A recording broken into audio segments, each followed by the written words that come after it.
ప్రతి అవయవానికి జరుగుతుంది.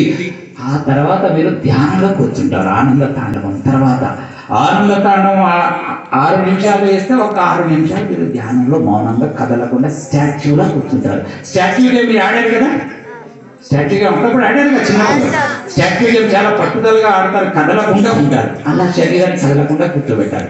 కానీ ఆనంద తాండవంలో మాత్రం బాగా కదిలించాలి. ఏం చేయాలి? బాగా ఆయాసం రావాలి, ఎగిరి దూకాలి, జంపు చేయాలి, ముందుకు వంగాలి, వెనకకు వంగాలి. ఓకేనా? రెడీయా? ఎవరైతే ఈ ఆనంద తాండవం బాగా చేస్తారో పెద్ద పులికి దొరకకుండా లేడి పిల్ల పరిగెత్తి ఎలా బ్రతికిందో అలాగే దుర్లభాట్లకు బలి కాకుండా వాళ్ళు కూడా విజయవంతం అవుతారు.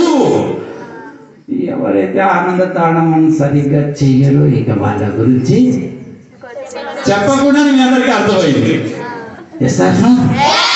అర్థమైందా? ఇక మీరు ఏం చేయాలంటే టకటకటక వెంటనే 10 నిమిషాల్లో మంచిగా మనం అది అయిపోయిన తర్వాత మళ్ళీ వచ్చి అదే ఇక్కడ కూర్చోవాలి. అర్థమవుతుందా?